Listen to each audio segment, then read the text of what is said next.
Je tenais d'abord à vous remercier.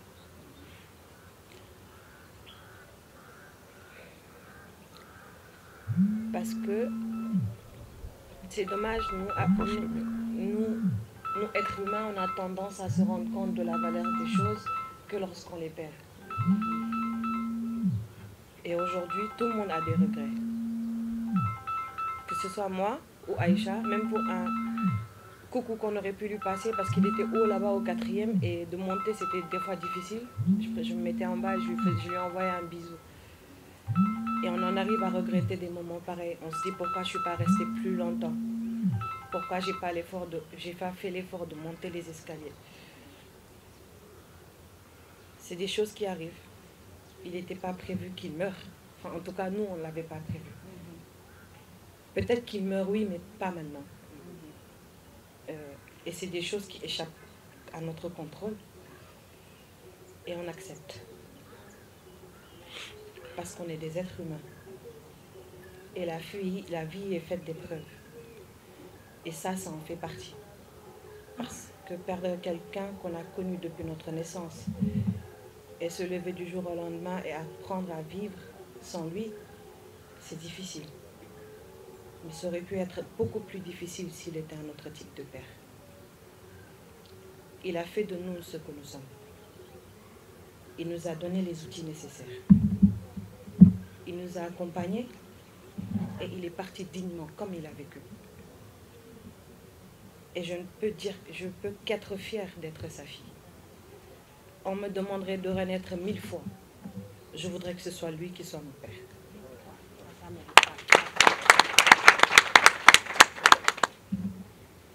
Seulement, il y a des leçons à retenir. Je vais le dire en wolof. Bi njëkk mooy loo xamul baatin ba fu mu toll dangay maandu ci àtte zaahir si te ñun àtte zaahir daf ñoo yomb te nit fi muy jëfee ak fi muy tuubee nit mën na koo bañ a fekkee te budul dara sax nit ku ne digganteem ak boromam kon ñun ñëpp war nañoo góorgóorlu ci bu dee dañ ne dañ koo sopp ñu jàng maandu parce que ñàkk maandu bari na lu mu yàq te ñàkk maandu bari na ñu mun nar a lor ëllëg c'est pas pour rien que yàlla wax ne li gën bokk na ci piliers yi gën a dëgër maandu te bokk na ci li gën a jafe on a tendance à dañuy am bijou di ko seetaan wala di ko taqalal suñu bopp ba mu dem ñu setal ko setal ak taqal sax nit mënu ko ndax yàlla ku mun na ma setal bu la ñëpp doon këpp ban doo taq waaye ku mun na ma setal bu la ñëpp doon setal tamit doo set mais dañuy sant yàlla bim ñu boolee ci njabootam et je vous remercie du fond du cœur pour cet hommage que vous lui avez rendu. Vous l'avez rendu à quelqu'un de grand, à quelqu'un de sincère, à quelqu'un d'honnête, à quelqu'un de pieux, à quelqu'un avec des principes auxquels il s'est accroché jusqu'à la fin. Il a lutté, il a vécu dignement et il est parti très dignement. Il est parti tellement dignement que tu l'aurais vu, tu te serais demandé s'il était vraiment mort.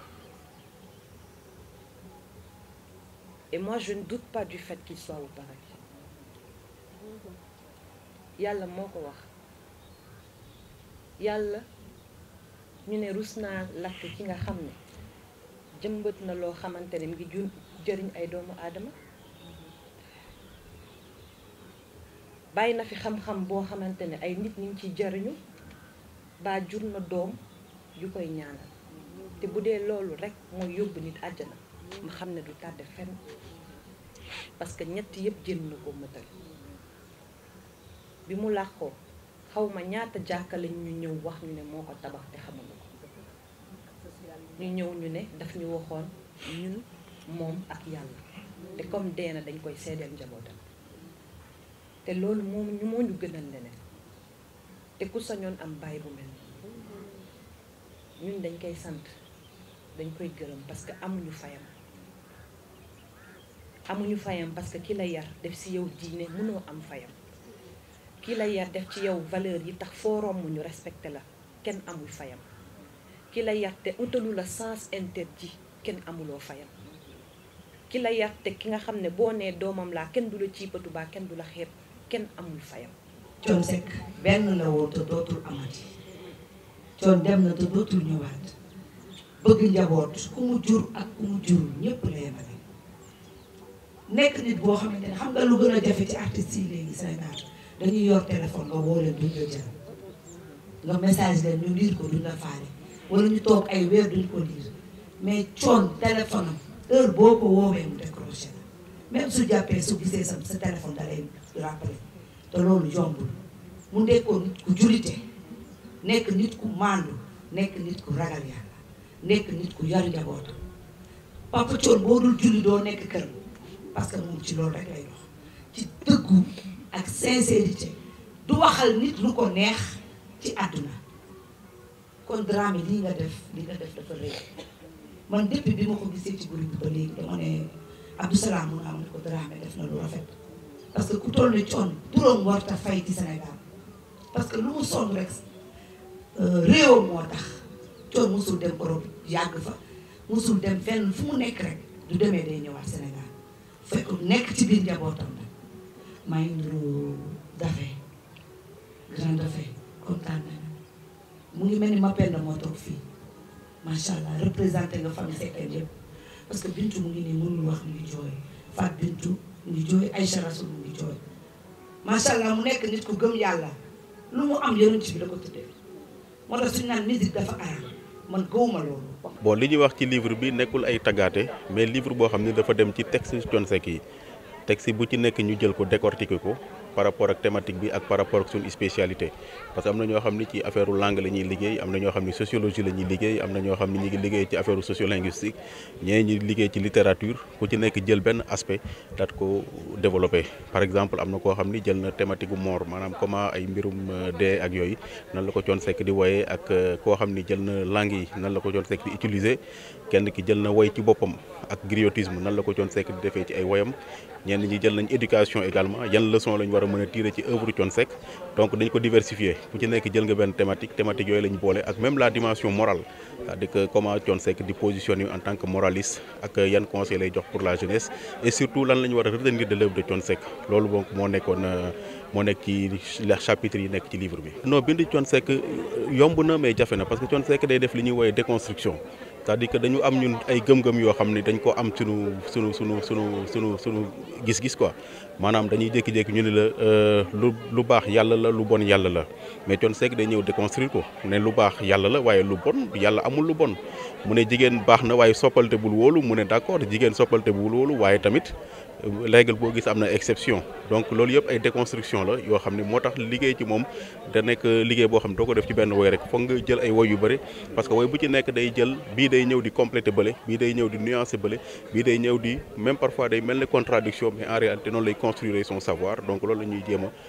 mettre en évidence moo tax bind ci moom nekkul loo xam ni yomb na trop ensuite c'est quelqu'un boo xam ne dafa traverser les siècles pendant 50 ans de présence donc évolution langue beeg évolution thématique yeeg évolution point de vue yi day refléter wu à travers sa musique ce qui fait que boo koy jël da nga koy jël sur toute la durée mais mënoo ko jël rek sur une époque pour pouvoir le juger donc loolooy principale difficulté bi nga xamante ne mën nañ ko jàkkonteel choix bi par rapport ak Thione Seck nekkul benn choix boo xam ni ça s'imposait à l'époque parce que dañu doon def la journée du patrimoine et Thione Seck était l'artiste qui était parti très tôt donc quelques mois auparavant léegi comme dem na quelques mois auparavant ensuite mu bàyyi fi répertoire boo xam ne am na solo trop et puis ñu xool aussi xam ne gis ne am na ay ñu bare ñoo xam ne dañuy dem bu ñu demee nit ñi dañ leen di fàtte wala dañ leen di woy ba pare fàtte message bi moo tax ñu jël Thione Seck te Thione Seck kenn weddiwul ne bokk na ci ñi nga xamante ne ñu ngi leen di wooyee les paroliers Thione Seck boo ko tuddee rek wax ne parolier la Thione Seck mën nga ko reprocher lu la neex mais da nga ne toujours woyam loo ko déglu am nga ci jàngat donc loolu bokk na li tax ñu choisir ko par rapport que pour mu nekk le parrain de cette journée là parce que pour ñun il faut ñu fësal ko il faut ñu wone ko wone ay enseignements parce que aussi dañ bëgg buñ ci paree ñeneen def ko pour ñeneen maanaam ñun jël nañ Thione Seck xëy na suba kenn na jël Baaba Maal keneen na jël Omar Pène keneen jël keneen mais toujours il faut un déclic, il faut un commencement et commencement bi dafa tombé ci Thione Seck